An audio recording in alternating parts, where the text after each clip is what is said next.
Bu oyun daha bitmedi. Oyun daha yeni başlıyor. Birileri bana kızıyor yine. Diyorlar ki felaket tellalcılığı falan yapıyorsun. Arkadaşlar, şimdi ne çıktı? Delta varyantı diye yeni bir mutasyona uğramış koronavirüs çıktı değil mi arkadaşlar? Hindistan'da patladı. İngiltere aşılamayı neredeyse bitiriyordu. Vaka sayıları çok hızlı bir şekilde artmaya devam ediyor. Şu anda Avrupa'da alarm durumu var arkadaşlar.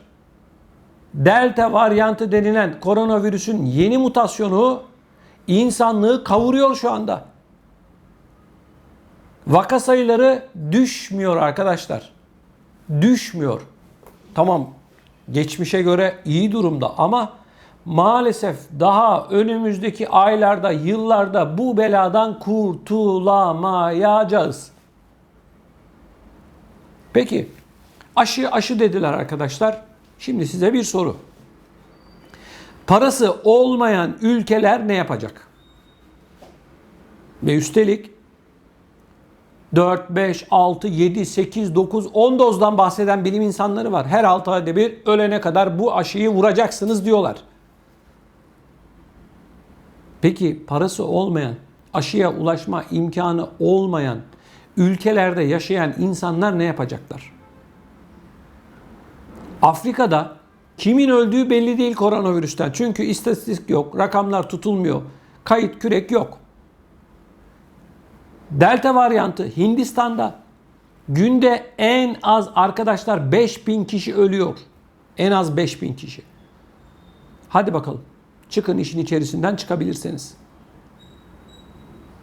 Hastaneler falan yok. Solunum cihazı yok. Biliyorsunuz Hintlilerin çoğu kendini yakarak işte ebediyete uyurluyor. Bu krematoryumlar var, ölülerin yandığı yer, yakıldığı yer.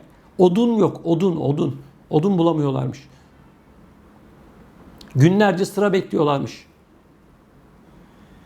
Şimdi hal böyle olunca yani paranın olması da işe yaramıyor. Çünkü önce para babaları, güçlü devletler, emperyalist devletler aşıyı alıyorlar. Veriyor siparişi. Örneğin nüfusu 80 milyon, 500 milyon doz sipariş verenler var. Milyarlarca doz sipariş veren var. Parayı veriyor, ver kardeşim aşıyı diyor. Şimdi diğer ülkeler nasıl ulaşacaklar bu aşıya?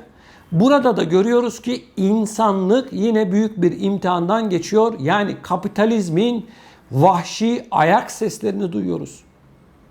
Aşı dediler. Aşıyı yine kendileri aldılar. Bir de onu bırakın. Aşılarla ilgili milyonlarca soru işareti var. Bakın bir tane demiyorum. İsrail geçtiğimiz günlerde bir açıklama yaptı. Dedi ki BioNTech yani bu Profesör Doktor Uğur Şahin'in üretmiş olduğu aşı kalp kası rahatsızlıklarına neden oluyor. Hadi çıkın bakalım işin içerisinden. Yani çözüm diye insanların önüne atılan bir mucizeymiş gibi gösterilen bu aşılarla ilgili de çok sayıda soru işareti var. Bunu söylerken sakın beni yanlış anlamayın. Ben kimseye aşı olun ya da olmayın gibi bir ifade kullanmam mümkün değil. Herkesin kendi karar vermesi gereken bir durum. Sağlığı bu.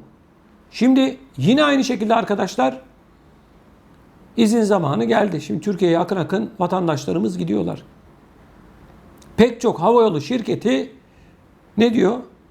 Aşı pasaportun var mı diyor. Pek çok havayolu şirketi diyor ki bilmem ne testi getireceksin, PCR testi getireceksin, onu getireceksin, bunu getireceksin. Hani zorunlu değildi? Hani zorunlu değildi aşı olmak? Bu bir dayatma değil midir arkadaşlar? Bakın ben iyi ya da kötüsünü konuşmuyorum. Ben sadece ve sadece insanlığı nelere mecbur bıraktılar, hangi hale getirdiler bunu anlatmaya çalışıyorum. Peki diyelim ki işte Almanya'da, Fransa'da, Hollanda, İsveç, İsviçre'de yaşayan bir vatandaşımız aşı olmak istemiyor. Şimdi bu vatandaşın uçağa binmeye hakkı yok mu? Devlet kurumlarına gitmeye hakkı yok mu? O zaman ister istemez şunu soruyoruz. Diyoruz ki hani nerede insan hakları, nerede demokrasi, nerede insanlığa saygı? Yoksa her şey kağıt üzerinde mi? Hadi buyurun. Siz cevap verin. Hadi biz bilmiyoruz. Bu işi yapanlar cevap versinler. Değerli izleyicilerimiz, bu konu çok çok hassas bir konu. Bazıları beni çok ağır bir şekilde bu fikirlerimden dolayı eleştiriyorlar. Saygı duyuyorum. Hakaret olmadıktan sonra isteyen herkes istediği fikrini söylemekte özgür. Bunda bir problem yok. Engellemiyoruz da. Yorumlarını da silmiyoruz. Bir sorun yok. İsteyen istediği yorum yapar. Küfür, hakaret olmayacak. Ben bir tek soru soruyorum. Diyorum ki ömrümüzün sonuna kadar bu aşıları olmak zorunda mıyız? Soru bu. Bu iş kime yarıyor? Bu işin arka planında, perde arkasında kim ya da kimler var? Buyurun lütfen siz cevap verin. İnsanlar Türkiye'ye gidecekler. Beni de arayan çok sayıda vatandaşımız var, tanıdıklarımız var. Aşı olacak mıyız? Bilmem ne testi gerekiyor mu? Yolda şunu isterler mi? Yok burada bilmem ne yapar. Ya kardeşim insanlığı büyük bir kaosun içerisine sürüklediniz ya. Nedir kardeşim bu? Bu insanların ne suçu ne günahı var? Değerli izleyicilerimiz, bildiğiniz üzere tüm Avrupa'yı hatta dünyayı şimdi Delta varyantı, koronavirüsün yeni mutasyonu Delta varyantı korkusu sarmış vaziyette. Almanya'da kafalar çok ama çok karışık. Özellikle turizmcilerden son dakika açıklamaları üst üste geliyor. Çünkü Almanya eğer Delta varyantına karşı ciddi bir önlem alma yoluna giderse Türkiye'den dönüşlerde 14 günlük karantinayı hayata geçirebilir. Evet, pek çok turizmci bunun maalesef turizm sektörünün bitmesi anlamına geleceğini, milyonlarca vatandaşımızın çok ciddi anlamda mağduriyet yaşayacağını ifade ediyor. Evet, Almanya Meclisi'nde, Federal Meclisi'nde bu konu şu anda konuşuluyor. Dönüşlerde karantina olacak mı, olmayacak mı? Eğer böyle bir karar çıkarsa maalesef Türkiye'ye gidecek olan yüz binlerce, milyonlarca vatandaşımızın büyük bir sıkıntı yaşayacağı açık bir şekilde ortada.